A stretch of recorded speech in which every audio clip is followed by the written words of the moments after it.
Hi, welcome back to the channel. This video series is about how I transform my Blazor WebAssembly single-page applications into installable progressive web apps. I'm not going to go too much in depth about the shortcomings of progressive web apps. Make sure to research those before you decide whether to go native or PWA. PWA usually is more than sufficient for my projects. And I'm a web developer in heart and soul, so I just love these progressive web apps. The idea is to have your dynamic web app or website installable to your desktop, whether you are on your computer or your mobile device. One thing to note there is not all browsers support this. I think Internet Explorer doesn't, and some, if not all, of the Safari browsers don't support this. Some older mobile browsers, like in-app mobile browsers, might also not support it. What do I mean with that? For example, if you open a social media application that reader and you try to open a link, it's going to open that in some kind of mobile browser, in-app mobile browser, pretty shitty one. It's probably not gonna support installing a progressive web app. However, if you're on a decent browser on your mobile device, for example, Chrome, you will get a notification when you open a installable progressive web app or website, and the notification will prompt you to install it. To add it to your home screen or desktop. Yeah, that's a pretty neat thing. It will happen automatically if your progressive web app fulfills all the requirements to be a progressive web app. More about that in a bit. So I'm now on a Chrome browser on my Windows computer, and I can see on the top of my screen, the top right corner, a icon to install this app. Let's do that. And then it's kind of opening. Yeah, it's opening the app in a new screen, which is actually a browser as well, since you can just inspect it like you're in Chrome. You see there's not too many options at the top, just the specific browser ones. You can delete it again. This is how you would have it. Let's see. It's just gonna work the same, depending on whether you are connected to the internet or not, of course. More about that later. And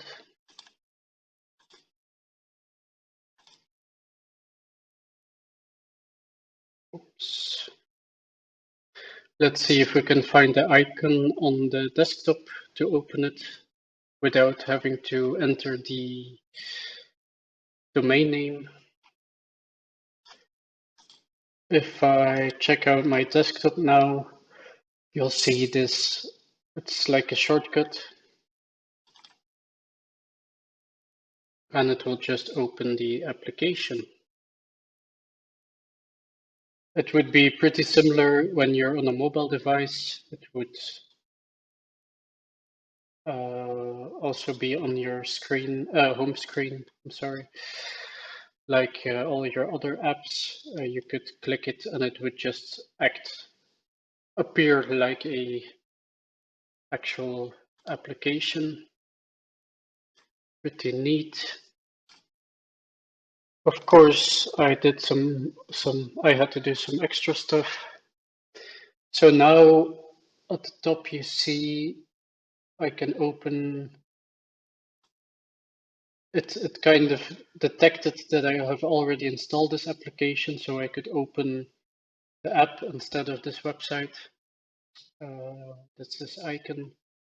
But it's important that it's detectable whether you have installed the app or not. We'll see about that later. So that's actually also what I did here.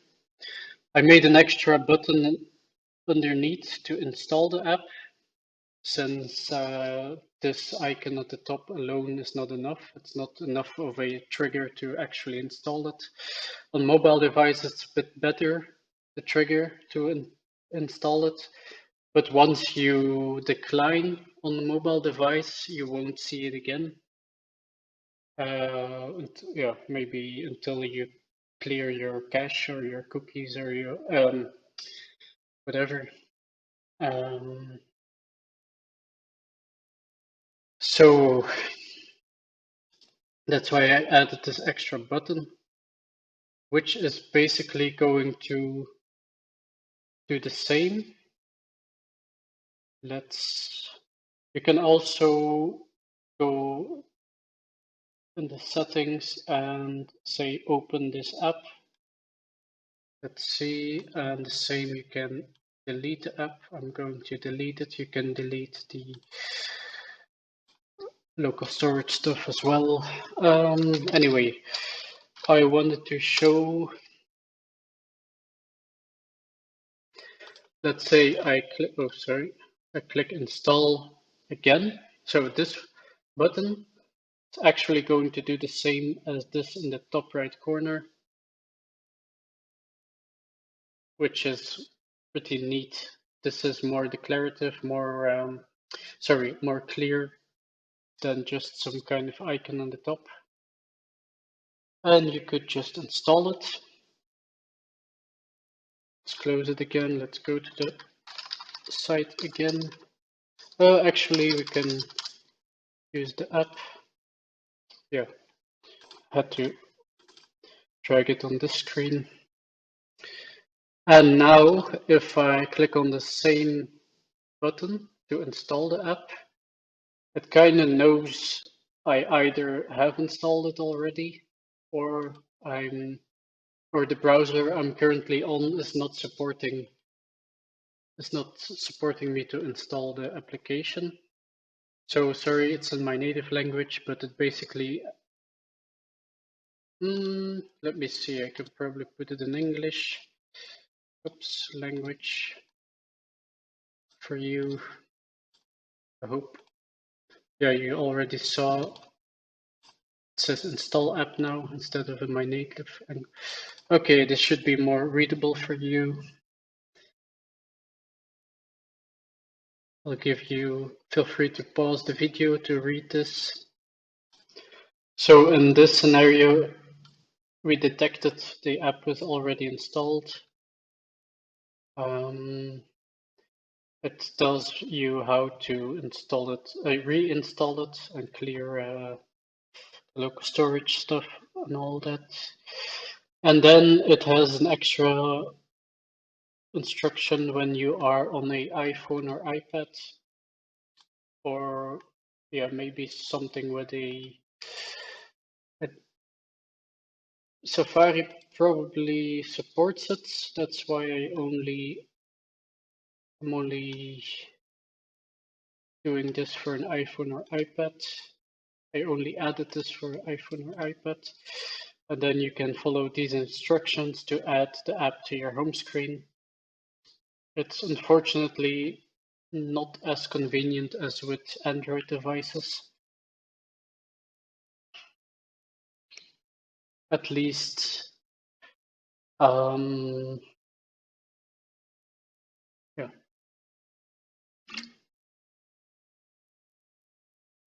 Okay, that's just some extra stuff.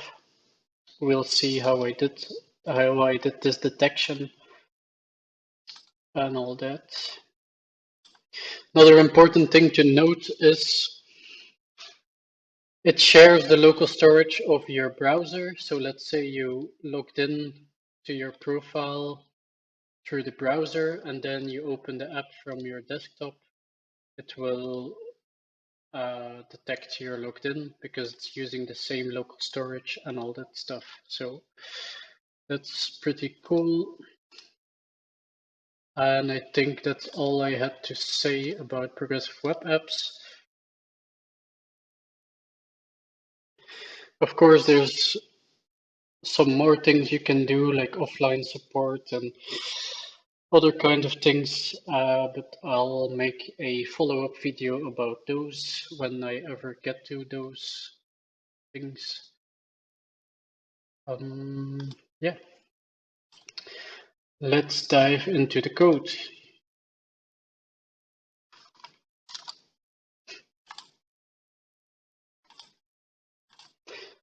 If you don't have a Blazor WebAssembly application yet, project yet, you could just make it using the command line. If you say .NET new list, you can see which projects you can scaffold. And if you then find the Blazor WebAssembly app, it's telling you Blazor WebAssembly /PWA. This is awesome.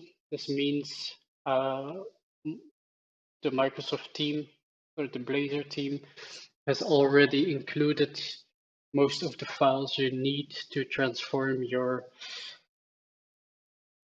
client app into a progressive web app. It's pretty cool.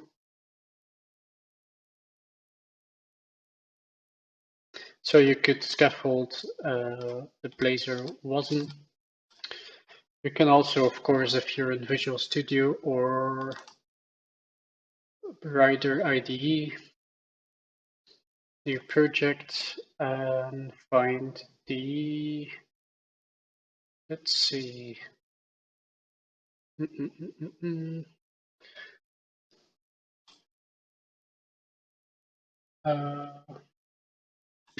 And here you select this ASP.NET Core web application, and then you go into this type and you choose a Blazor WebAssembly app.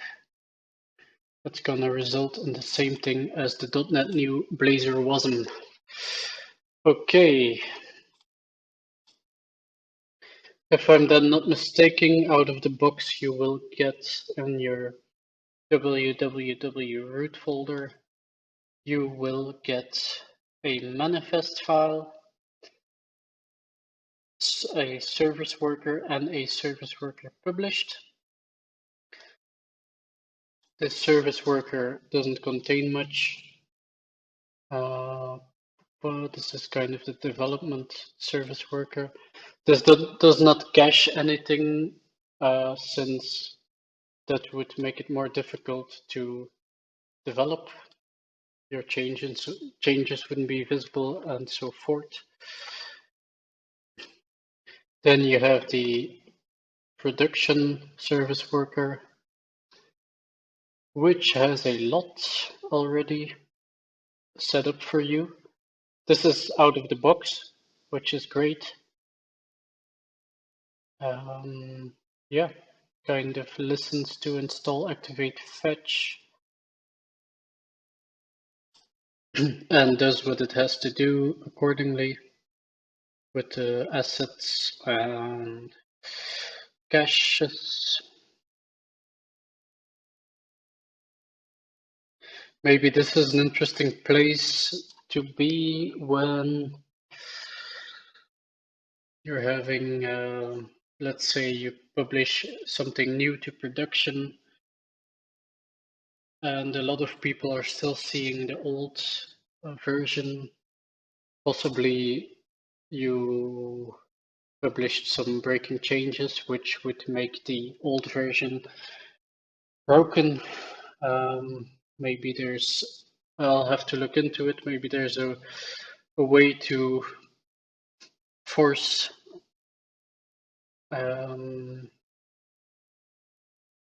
force having the new one.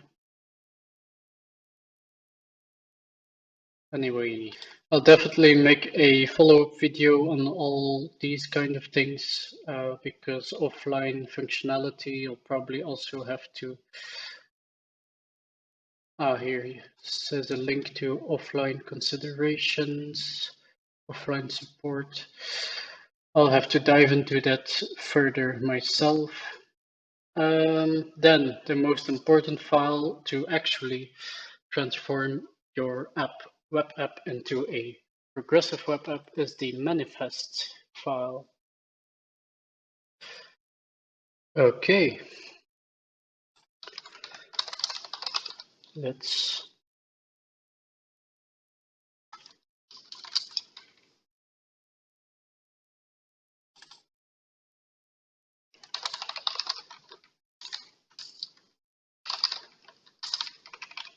oops. Yeah, I'm messing up. This manifest file describes how a user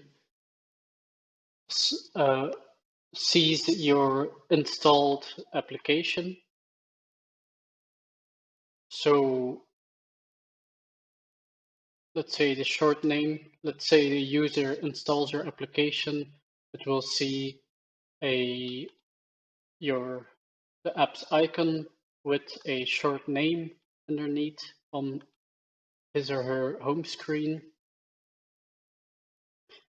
And all of these fields are basically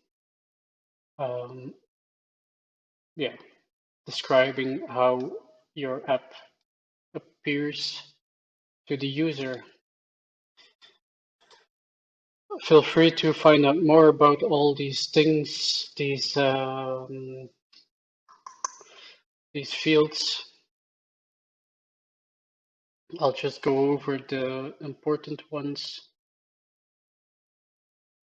Well, I'm not actually going to go over all of those. I think display standalone, that's what I showed in the beginning.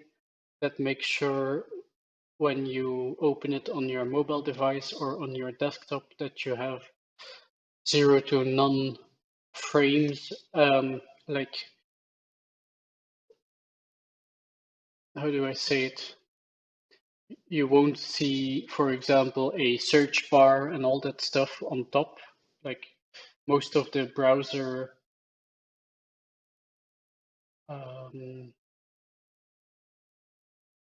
it won't appear as the same as just opening a browser. It will appear as more like opening a native application.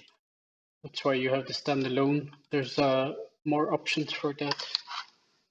Let's see, no, IntelliSense is not going to help me.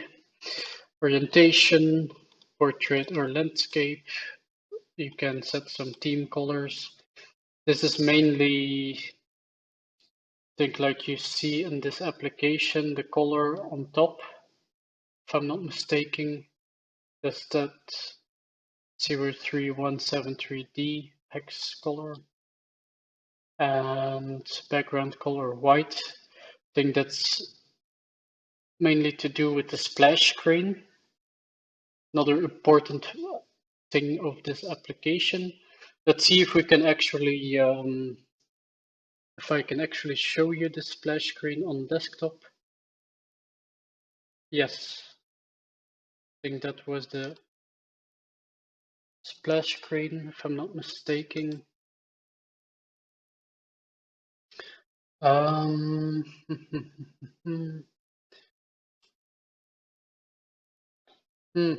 not sure if that's the splash screen. Actually, that could have been just my loading screen. That's those are different things.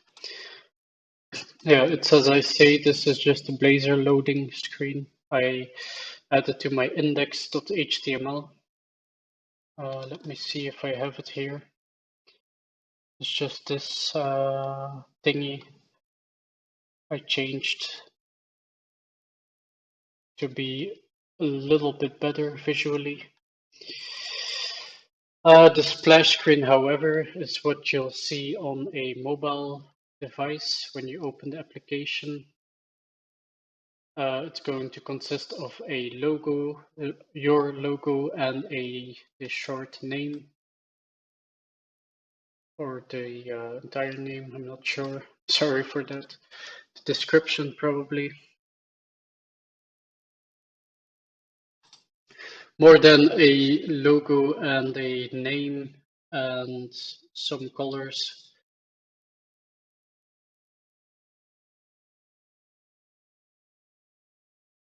Sorry, let me rephrase. There's not that much more you can do to the splash screen besides setting these colors and the display name and so forth. Bum, bum, bum, bum, bum. These icons are very important.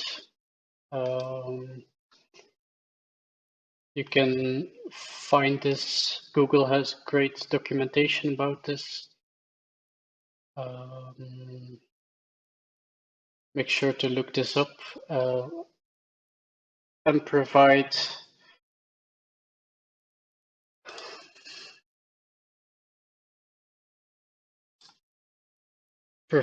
which logos to show for this purpose. Yeah, I'll recommend you to figure that out for yourself. I'm not going to go too much in depth about it. The main purpose of these videos were to implement it, but I'm babbling again, so anyway, there's different kind of icons. Well, the top one are icons mainly for the small display on your desktop. These maskable things that has something to do with background to transparency, how it appears on iPhone or on Android.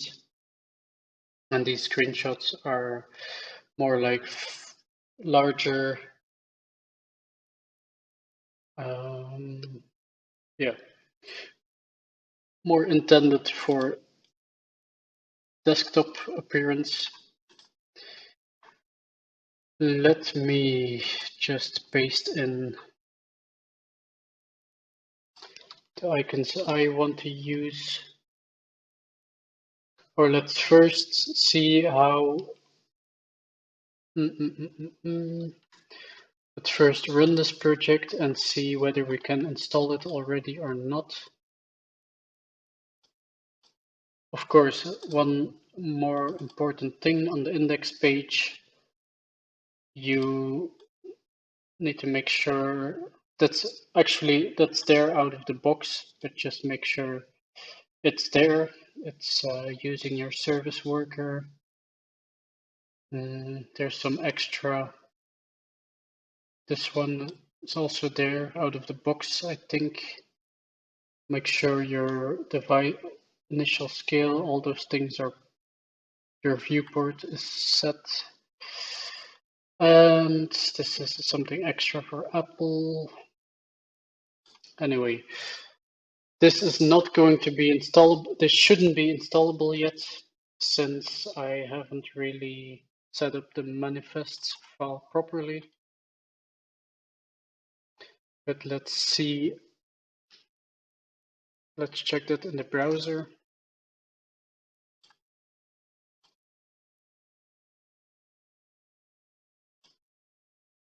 Oops.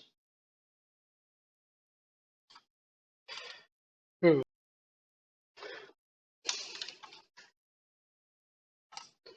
This is my very unfinished app.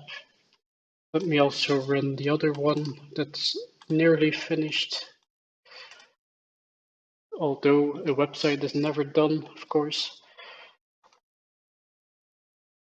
Okay.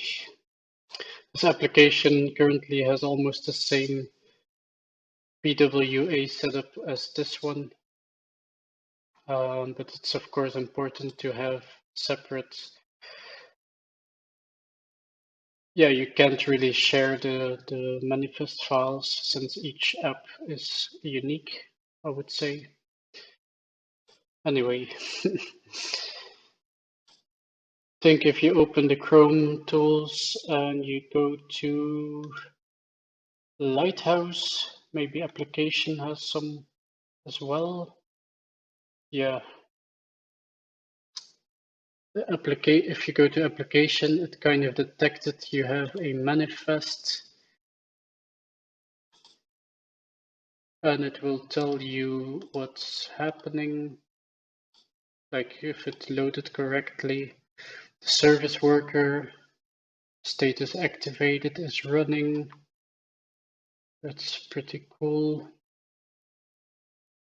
Ooh, push. Is that push notifications or something? Ah, this might be supported on Chrome, but not on iOS and all those things. Okay, let's see some more information. You could unregister service workers. Oops. Anyway, I wanted to show you Lighthouse, I think, or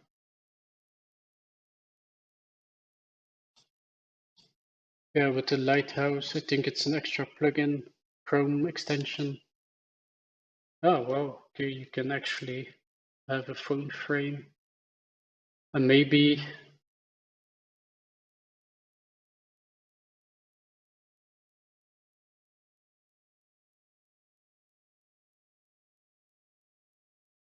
yeah, it's check. Oh, that's pretty neat. It's going to analyze your progressive web, your application, and you see the problems with it. So if you fix all of those, you'll have a better score. Okay, it says SEO 92. I highly doubt that, since Blazor's SEO is not that great. But let's actually check this one out on our live application, which has progressive web app support. Let's try to do the same thing. First, I'm going to check out application, service workers activated and running, manifests. Yeah, this is better information. So you can see how it will, yeah, well, if it detects what you described in your manifest file, and the logos, icons. So these are the screenshots, the larger ones, these are the icons. I unfortunately had a really bad designer who I worked with for a few months for this simple logo.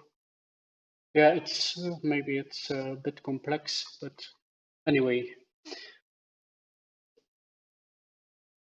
I'm content with the end result, more or less, but she always improved. Like, she went 2 steps forward and 1 step backwards. And in the end, it was nearly done, but somehow she appeared at the last moment. She was able to mess up the dimensions to be like a few pixels off. So it wants 32 pixels, 64, 128, and so forth. And somehow she managed to, probably because she redrew the icon, because it was more complex. Anyway, I'm sidetracking again. So you see, this is an installable one. It's pretty good. Let's see, Lighthouse. Let's run this analyze page. This is about page loading.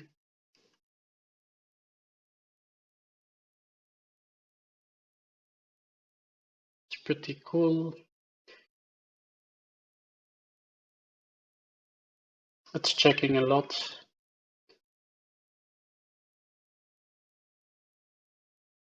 Ooh, performance low. There's a lot of things I should improve. Anyway, that's for me to do. Accessibility is not too great. Can improve on all of this. Best practices 92. SEO, still doubt that. Anyway, the PWA, it is installable. Still some things not there, but that's, yeah, pretty good. Anyway, the point of this was to check whether our PWA was installable yet, and these ones aren't. So let's add the icons to just going to paste the same icons. Going to have to check whether I have those.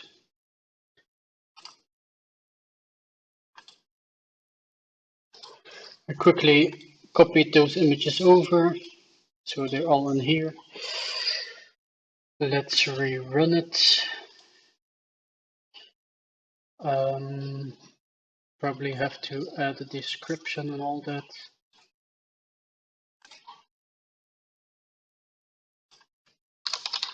Just gonna set something now.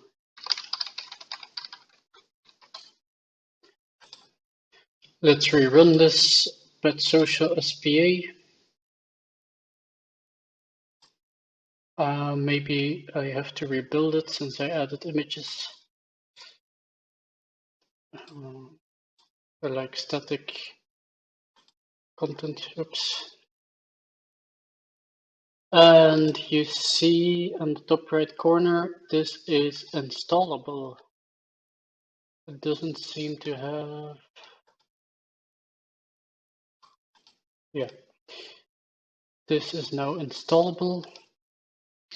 Of course, note I'm on localhost. You probably don't want to install a app. Once I stop my app from running, this shouldn't be accessible anymore. Unless you have offline support, maybe. Okay, this is pretty cool. This is already a installable progressive web app.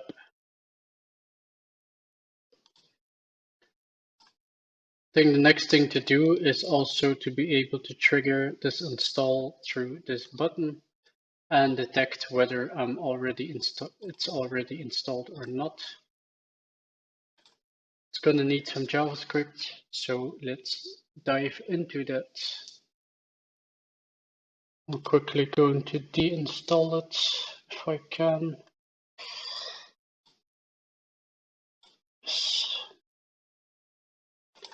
Okay. The thing now is,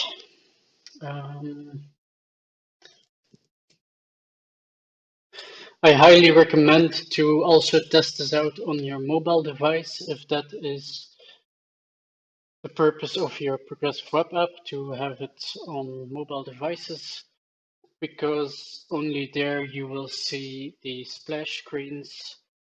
So either you could emulate use an emulator, Android emulator or iOS emulator, and try to open it. You could also, I think Chrome has something built in.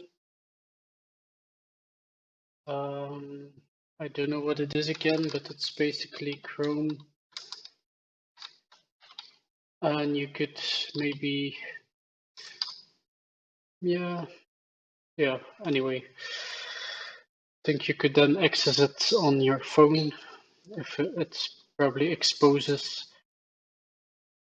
this, make it publicly available or something within your network or not, I don't know. You could also use ngrok, I don't know how you pronounce this, but this kind of makes a tunnel or a proxy or however you want to call it. It's going to expose your local host, make it publicly available. So then if you open your mobile device and you go in your Chrome browser on your mobile device and you type in, ngrok is going to provide you with a publicly accessible URL, not localhost, but the one localhost will be mapped to. Then you can simply access it there, ngrok. A great thing to do. Let me see if I have it installed. I actually have it. Oops. No.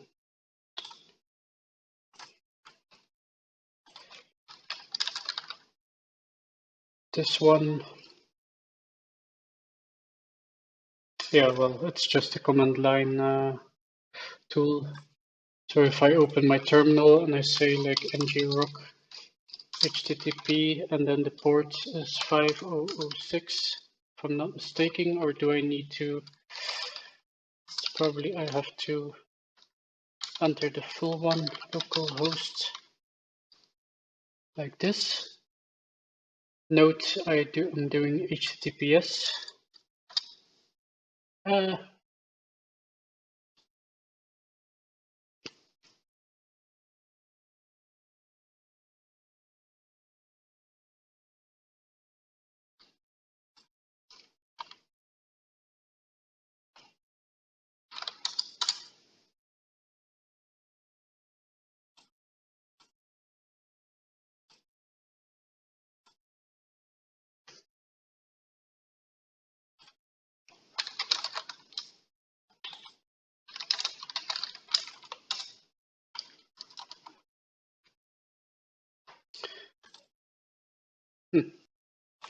Okay, I messed up the recording. Let's do it again. So I was talking about ngrok. I'll have to execute it with where the .exe is located, so the program is located. The executable is located, I'm sorry. I have to execute it with the ./ngrok, the protocol, and I'm adding the URL I want to publicly have accessible, so to expose HTTPS localhost. Enter. For HTTPS, you probably need an account. Feel free to look that up. And then it exposes your HTTPS to this URL and your there's also an HTTP version, but let's not focus on that. If I open this, it even logs what it's doing, some kind of proxy or tunnel. It takes a long time.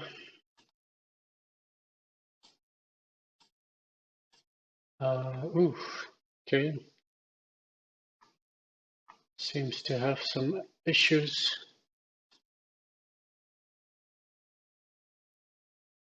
Some caching issues. Okay.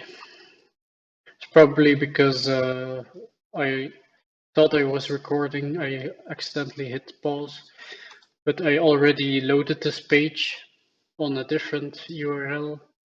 So each time you execute this, it's going to provide you with a unique URL that is publicly accessible. So now you could go on your mobile device, open your Chrome browser or whichever you like, and type in this URL, and it will show your PWA. It should trigger a install prompt, and you should be able to see your splash screen. So when you load, but it's not in here since I'm on desktop. But that's kind of how you can debug the appearance of your mobile PWA. That's at least how I would debug it. There's other options with emulators and other ways. Okay, that's that. So next up should be trying to catch the scenarios where the prompt was declined, or like in here when the prompt is not really visible or clear. So you could prompt it yourself.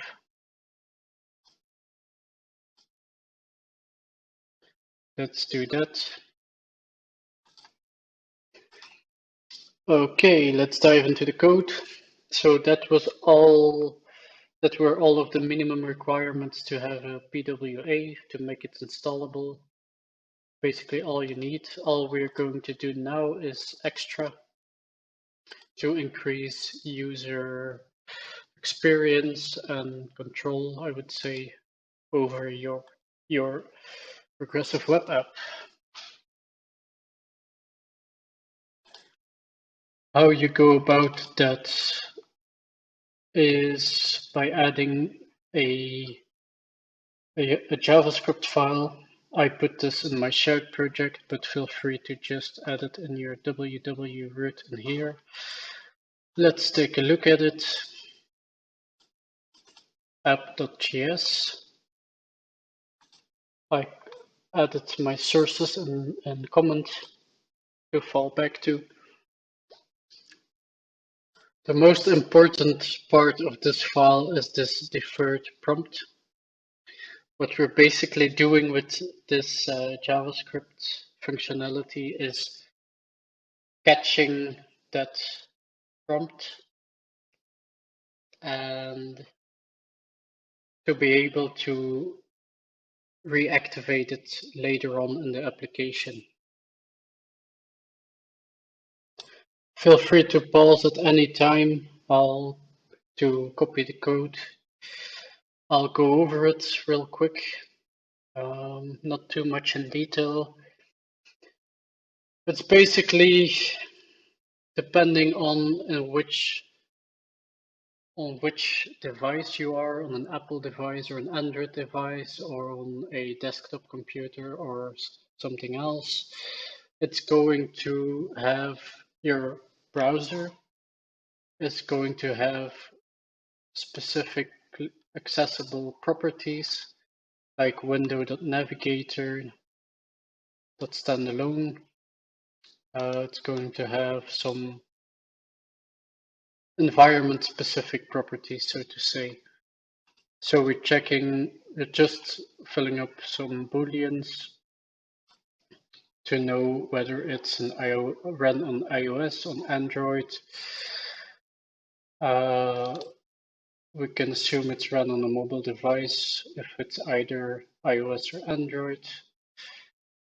If it's run in browser, yeah, it's just not on a mobile device. It's not perfect, but it covers most of the scenarios. Then we're checking if it's run locally or online.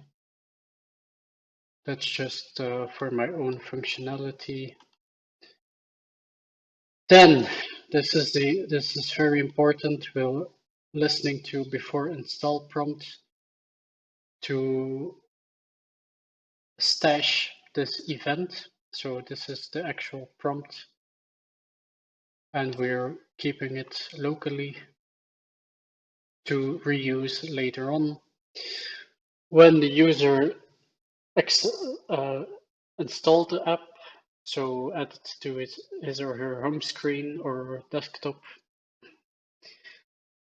This is optional. What I like to do is post to my API saying a user installed your app purely for metric purposes. I'm doing that with this randomized session ID.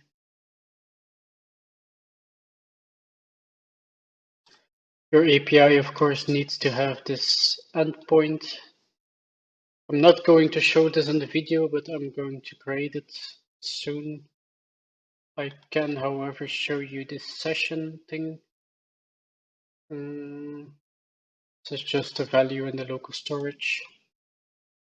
I'm getting it from the local storage in here, since this trigger will be delayed anyway. But I'm setting it when in my Blazor, from my Blazor application when loading the services. Just adding it with the local storage NuGet package in my Blazor. Trigger app install. So this is what it's all about. We're doing a few checks. You're seeing this trigger app install is grayed out since I'm not using it. Like it says it's unused. But I'm actually using this in Blazor with the JavaScript interop. I will show you in a bit.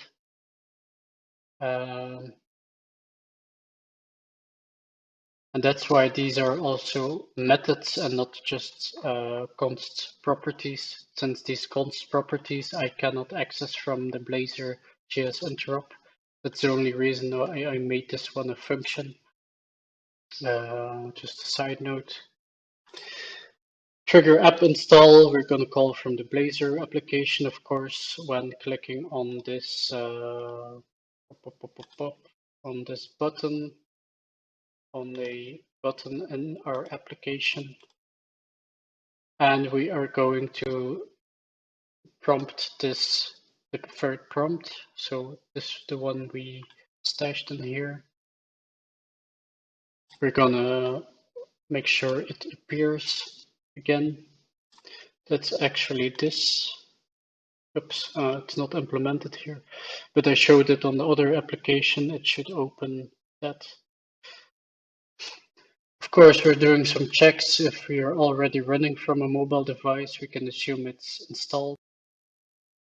If there is no deferred prompt, it means we are in an unsupported environment, so an environment that does not support progressive web apps.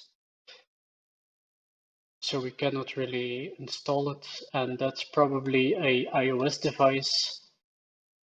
And for that, we added extra instructions in here, so on this page. So that's kind of the idea in the application. When you're clicking this in the supported environment, it's going to open this one prompt, whether you're on mobile device or not. If it's in an unsupported environment, it's going to navigate to this install page where you'll find the instructions to install it on your mobile device. Anyway, to go further into the code, we're just catching whether the user decided to install it or decline it.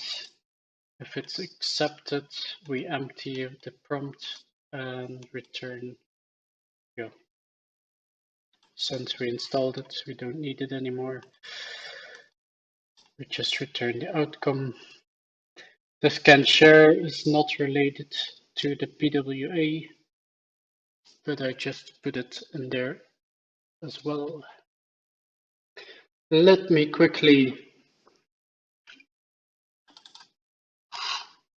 add the session value. I'm going to put this in my shared project in my auth service, since this is user related. Yeah, like not actually an authenticated one, just a anonymous page visitor, app visitor. It is just a public property session ID, which is just a new GUID. And I am going to add this to my, like that. And then I'm just going to do this in my local, in my constructor. I'm just going to say task.run.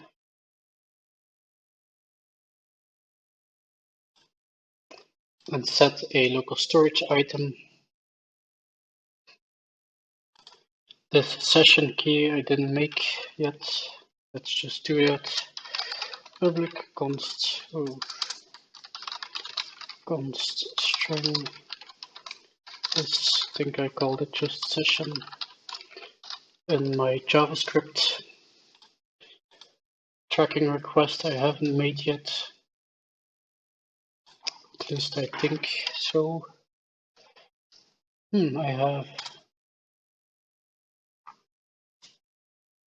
the contracts. Let's take a look. It just has a nullable of user profile ID, the session ID. This is, I'm just using this like to, when the user is authenticated, to identify who did certain action, or when he or she is not authenticated, just an anonymous, randomly generated GUID. Okay, so now I should be able to send a anonymous metric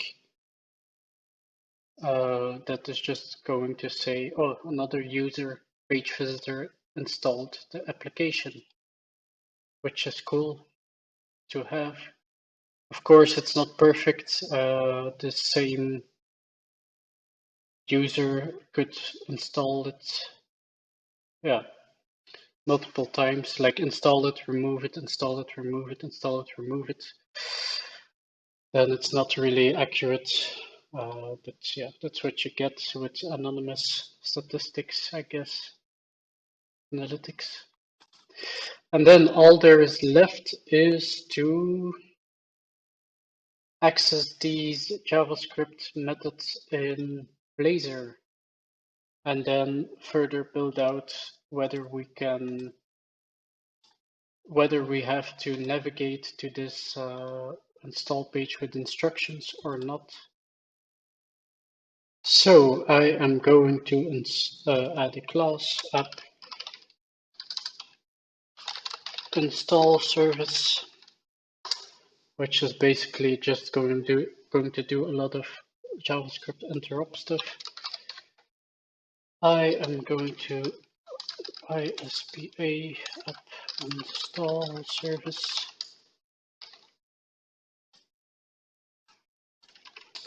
Make this interface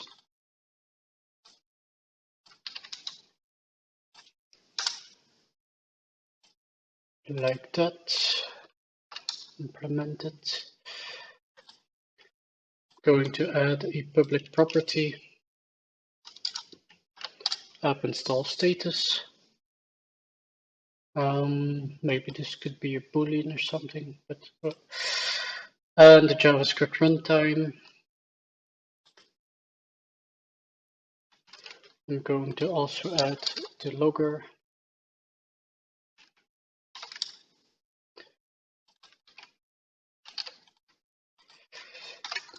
Initialize those.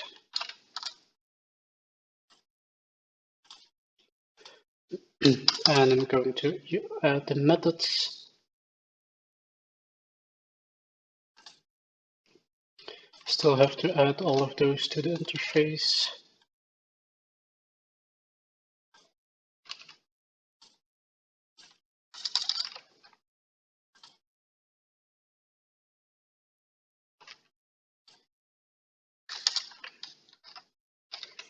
Okay,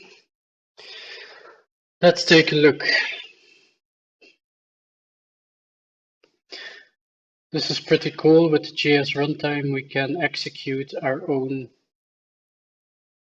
JavaScript functions when they are actually defined as functions, not just constants or something. Oops, so it's a double. And we invoke this JavaScript function and parse the result to a Boolean. Oh, let's take a look at the app. Is app run on mobile device? That's probably this function in here with the Boolean. And then trigger app install is also turns a Boolean. We first invoke this trigger app install method. This one over here, trigger app install, is also a function.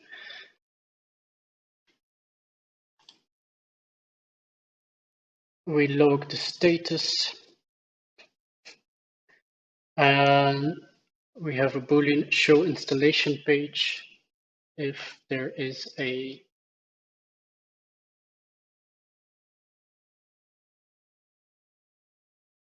installation page. Sorry, install status. I'm sorry if there's no install status. That means it's not supported. These install statuses is just something I made here. Accepted, dismissed, installed. I think that's just a mapping for the actual prompt outcome.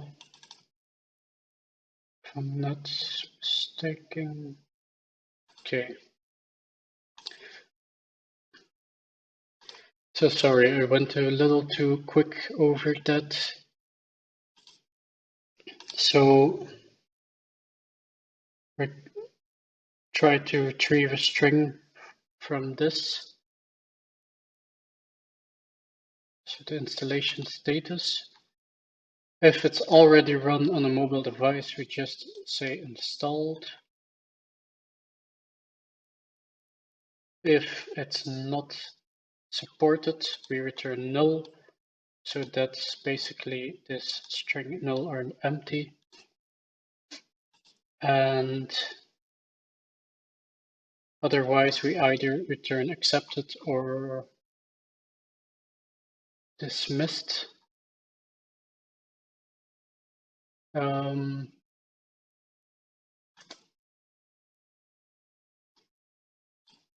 I do wonder, however, it seems like if the user dismisses the thing, we are going to show the installation page. And if, no,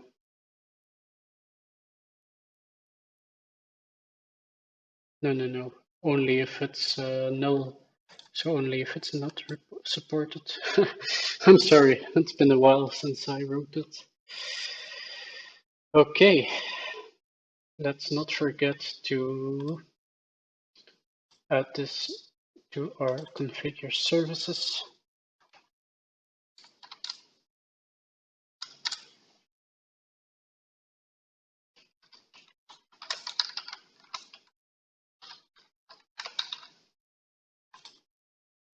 Okay. Let's now,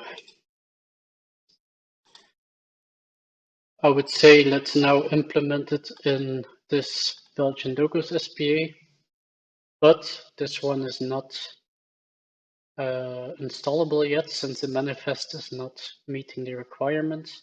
So that would mean clicking this button on that application would act the same as an environment where it's not supported. I would assume. Anyway, let's implement it in here. I've got the sidebar footer where I have this trigger app install. This trigger app install. So first, of course, we're checking if we're not already running on a mobile device. And I set this to hard-code this to false and initialized. Actually, it is going to want to get it from the app install service. Let's inject the service.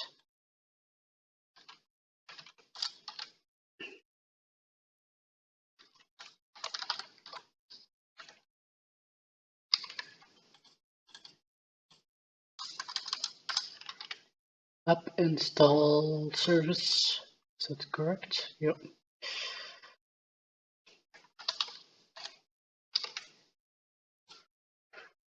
Okay. If that's correct, we'll, yeah, okay. Okay, that's what I already built in, some kind of check. If it's not already running on a mobile device, we are going to show the option to install the PWA. If we are already on an app running, on a mobile device running this app, it's not going to show this. But if it's not supported, we shouldn't show these either, or it's going to just redirect us. Anyway, let's not assume we're putting a progressive web app in production that doesn't have a manifest that meets the requirements. Let's just not let's not overdo things. Then we are going to, if we see this install app button, we are going to trigger the app installation. Just a boolean for me, show installation page.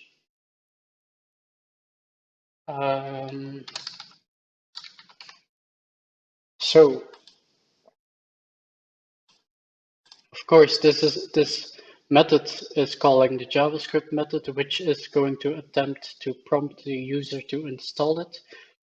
If for some reason this returns only when this was kind of unsuccessful, we're going to be redirected to a navigation page where we put more instructions for the user to successfully install our progressive web app. I'm going to rebuild the projects, especially the shared one and this social SPA, and we'll see what happens then. We'll probably have to complete this install app page with more checks on what the app install status is. Okay, let's see what's happened. What's happening? I see this icon, so it means we didn't install it yet. Let's click on the yes, success. It's asking me to install the, it's fading. Is it fading? Oh no, okay. I thought it was fading. Let's cancel it. This means cancel, and let's see what happens. Click it again, it's there again. That's this deferred prompt you saw. Let's install it. Let's go back to the local host. It's detected I installed it. Asks me if I want to open it inside the app. If I now click this button again, it's navigating me to the install page. And in here, I want to do some more checks, like give the user some more information about the app installation status, and if needed, extra instructions. But actually, we have installed the app, so we cannot. So this deferred prompt is empty, is null, I mean. And we should inform the user like you potentially already have installed it, or you can reinstall it by doing this and this and this, or you might be on an Apple device and you should install it using these instructions. Okay, let's properly set up this page. I'm going to move this over to a component since I need it in both my Blazor WebAssembly apps. Exactly the same page actually. So just to know where to put it. I'm just gonna call this pages, which is weird. Oh, no.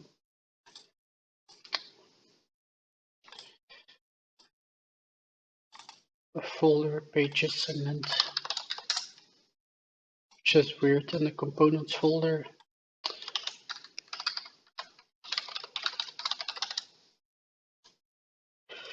App install page, status page,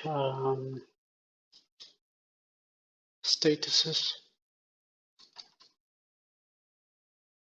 instructions,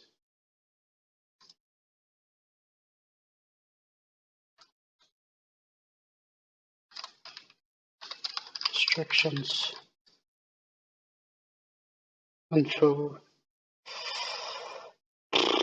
That's hard, the naming. Just gonna call it info.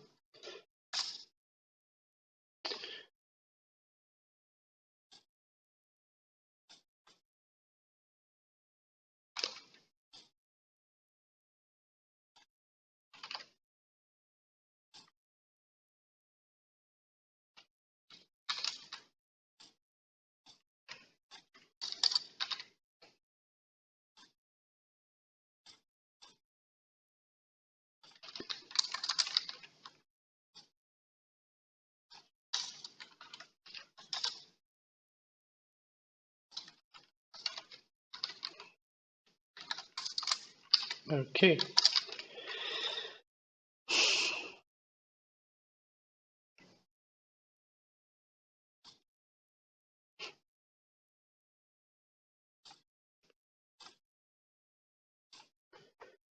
Let's import that.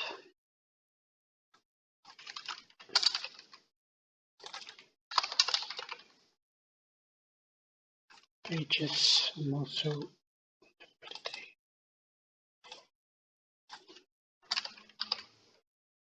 and then this install app. This is basically the same.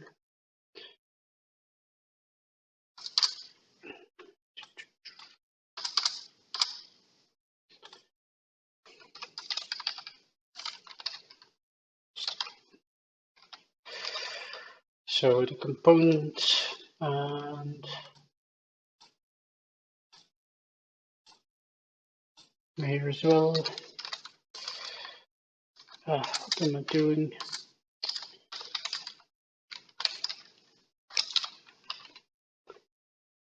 Like that, and I'm gonna rebuild all of these front-end, these SPA projects.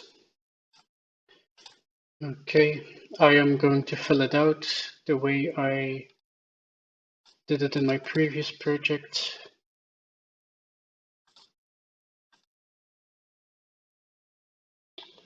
Only the previous application was using translations.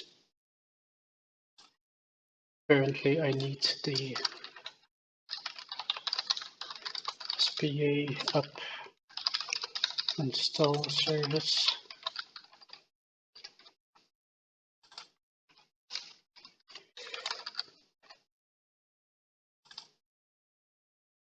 Apparently I'm missing a constant.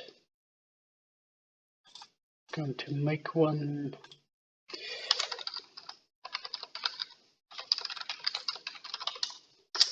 To map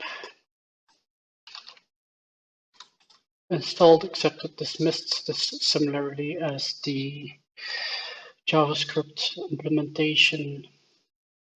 Phew.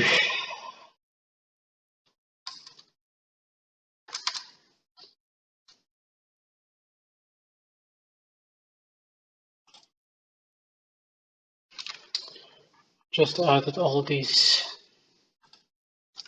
texts, translated text.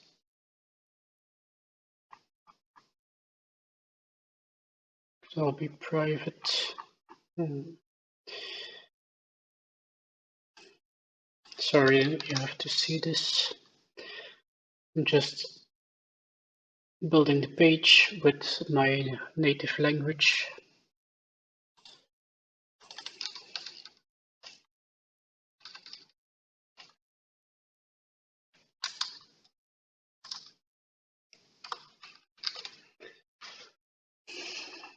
Okay, this should be good.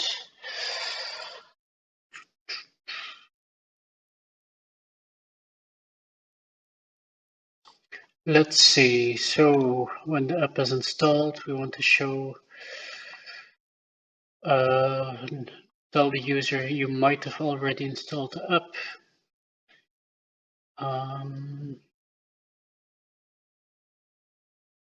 If not, instructions to install the app just the normal way.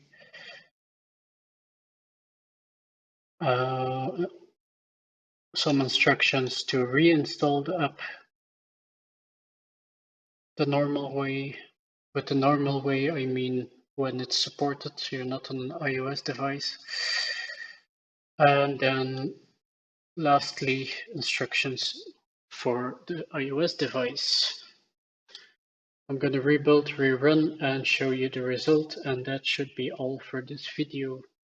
Okay, so I managed to clean and rebuild everything. So now I deinstalled the app, of course. You can see it here. Just to see it, I'm gonna install it again. Okay, I have it.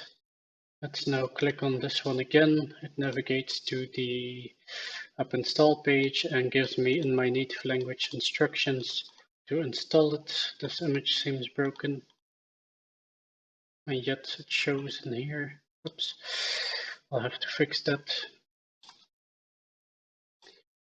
I'm gonna close it. This is delete it again. Close it. This is the other application using the same components. It also has the install app button, but remember this one wasn't ready for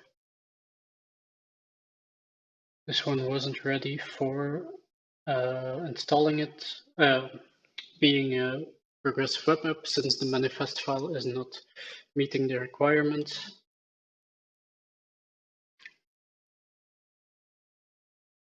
So that means we are directly navigated to the install instructions, since the deferred prompt is not there, is not accessible, since it's not PWA ready. Cool. Last thing I'm going to do, which is not related, but I'm gonna get rid of this annoying, not get rid of it, but change this loading text and the index.html. So I'm going to my project, do www.root index.html. It's actually just this loading ... I'm gonna remove it and paste something more styled, so you can just add whatever in here, like a new div, or say, yeah, you can play with that and then give it your own styling. How Blazor works, it replaces the content of the app once the content was loaded.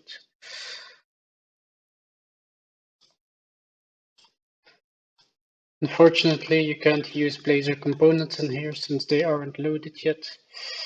I just added a div with ID loading, brand container, some styling with my logo, and then some text, and it's all centered using the CSS. Let's rebuild and let's see what it gives. So I'm in my app again. I had to make sure my caching is disabled by checking this one, refresh, and you see this nice loading screen. Nicer loading screen. Still have to have a lot of work to make it more appealing. The splash screen, my splash screen would look something similar, but with some extra text on the bottom, like the short name or the description, defined in the manifest. Cool, that's all for this video. Ciao, see you in the next.